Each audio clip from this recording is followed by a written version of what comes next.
We're going to tell this tale of the time we went to Halloweentown. Yep, the Spirit of Halloweentown, which is where they filmed the Disney original Halloween classic, Halloweentown, starring Kimberly J. Brown. Yeah, and some other people. Yes, so we went to go to Halloweentown. Wait, how did this start though? Because I was in my bed one night and Jen decided to text me a BuzzFeed article and said, it's a real place and we can go there. And I busted out, I was like, no, we can't. We could never. We would never do that. And then Jen goes, but we can. We'll make it a whole trip and then we'll do Halloweentown on the last day. We'll go to Portland, we'll go to Seattle, and then we'll go to the festival the last day.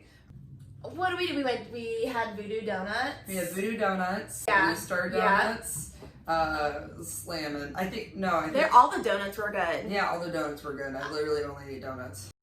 I think a special moment for me during that trip, besides obviously we're going to, is when we heard the song that's the theme song for Portlandia while we were in a bar in Portland. Yeah. And we didn't even have to request it. No, yeah. It was almost like they knew what the tourists wanted. We went to Seattle, saw a place where Bigfoot supposedly existed, so that was dope. Went to the original Seattle thing. The Starbucks. Yeah. The original Starbucks. Went there. And then the last day was the big day, and that was going to be Halloweentown. And who was going to be there? Kimberly J. Brown. And what do we get tickets for? We got tickets to take a picture with her, a photo op later that evening. In Halloweentown. In the cab. In the psychic cab. The psychic cab. So, how this all starts, we wake up, right? Super excited. Plan to spend the whole day there. There was going to be so much to do, right? There was a pumpkin patch. There's going to be food. There was going to be hay rides. There was going to be the works. There was going to be a dance party later with the photo op. Just surrounded by Halloweentown fans from around the world, you know? Your childhood dream come true. This place looks lit. The pictures look lit. So we wake up, we get dressed in our whimsical costumes. So we drove quite a bit to get there. We planned to actually spend all day there until 9 o'clock when our photo op was supposed to happen. We went to the grocery store first. Oh yeah, we did. We went to the grocery store first. So I was wearing a wig and I decided to buy bobby pins, like a normal person. Cashier, dead ass looks at me and goes, are you going to use this to break into something? And then I was like, nope, we're just here dressed up, ready to go to the festival. And he goes, what festival? This is a small town. Small town. Literally probably half a mile down the road is this actual festival that we flew.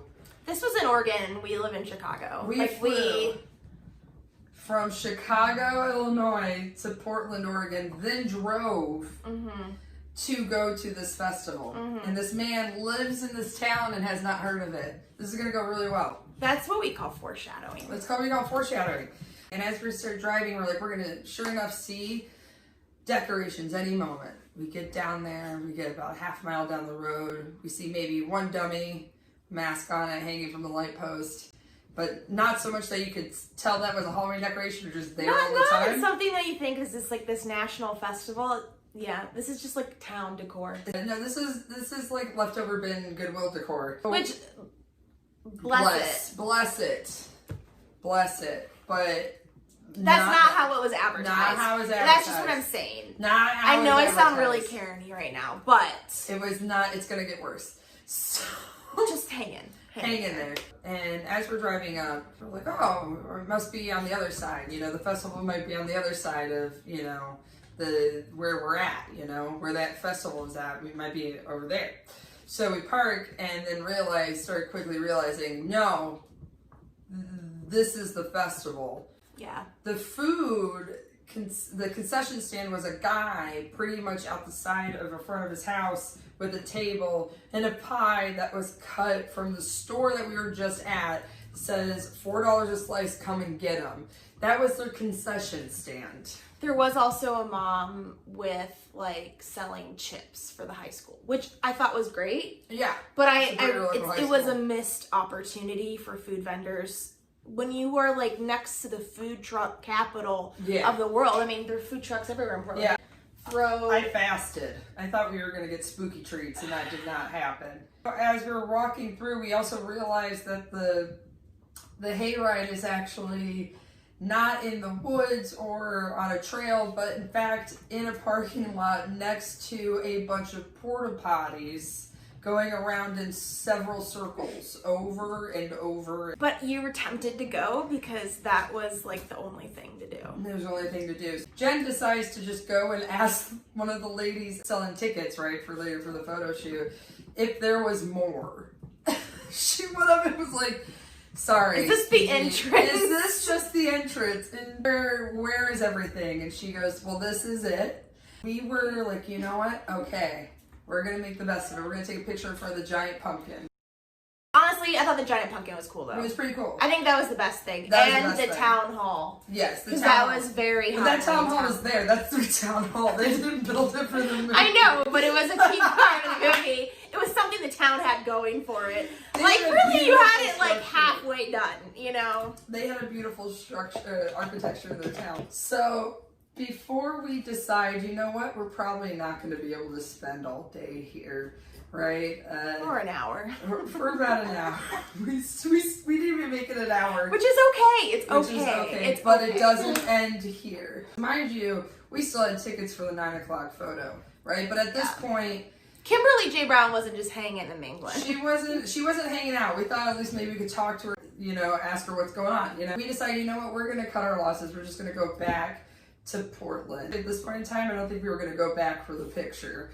So we kind of were like, you know what, we're just gonna go. We're just gonna go back. It was like a 40-minute drive. Yeah, it was 40 an hour. minutes. Yeah, it was a long drive. It was longer than you'll know what we hoped. Yeah.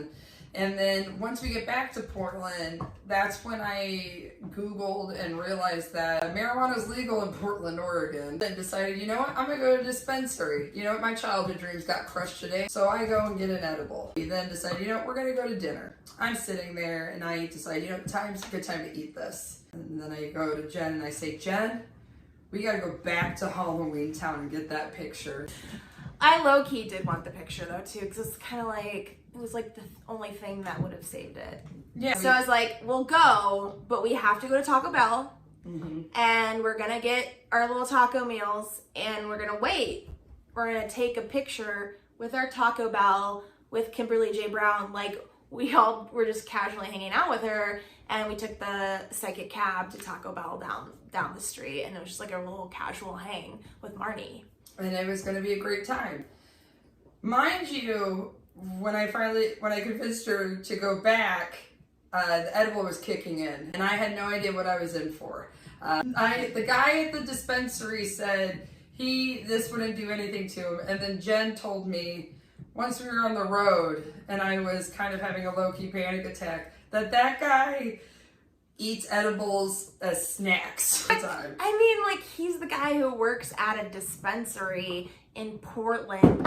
Something that doesn't do anything to him is definitely gonna affect you. So we decided to go back to a part of a state that I've never been to. Also, while it's raining, right, downpouring, we're driving up back roads, pitch black, dark. I'm low-key having a panic attack because this edible's slapping me in the face. And Jen goes, why don't you start playing with the radio, because it was all static and then also very biblical stuff. So we finally get there, right? We get Taco Bell. Yeah. We finally get there. Yep. We get in the car and all of a sudden we hear this person go, all right, line up for the photos. And everyone starts lining up.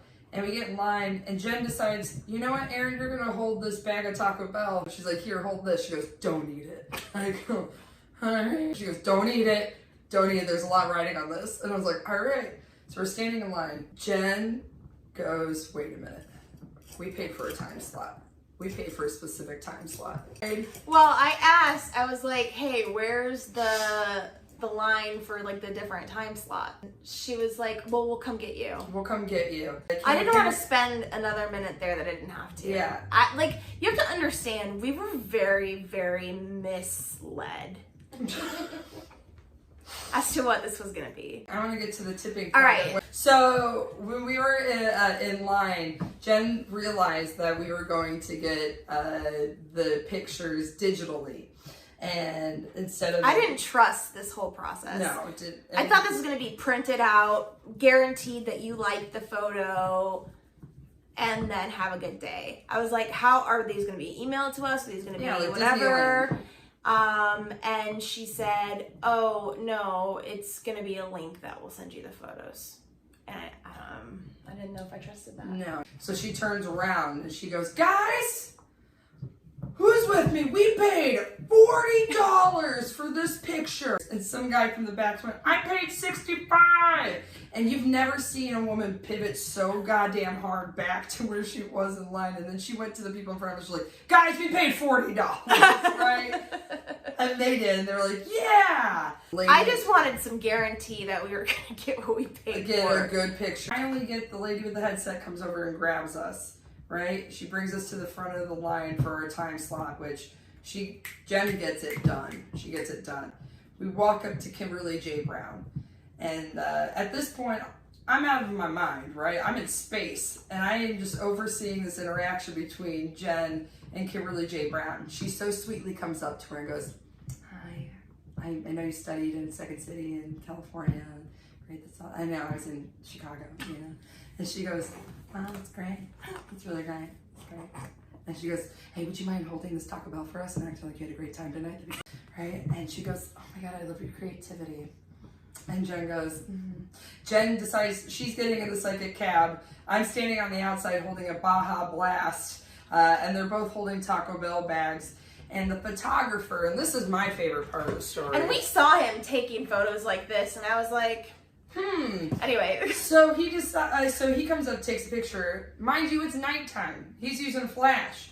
I'm not a photographer, but he was using this technique. 1, 2, 3, flash. 1, 2, 3, flash. 1, 2, 3, flash. Right? And I was like, I don't. Jen goes, is that a new photo technique? Because that's going to turn out blurry from my experiences.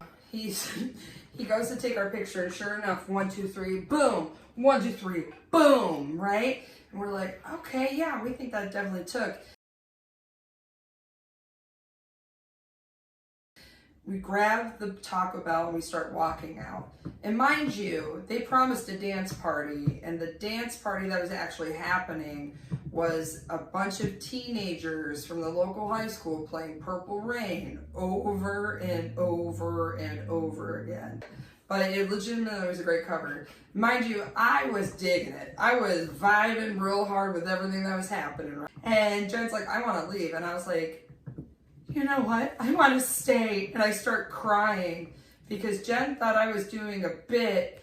And I really just was like, I'm having a great time in Halloweentown with my best friend listening to this killer band. I was like, we can stay.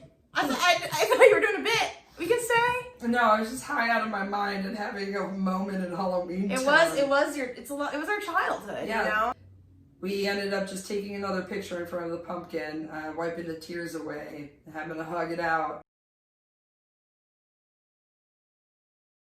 And then heading back to Chicago, Illinois, where we wrote on the BuzzFeed article, don't go here, they catfished us.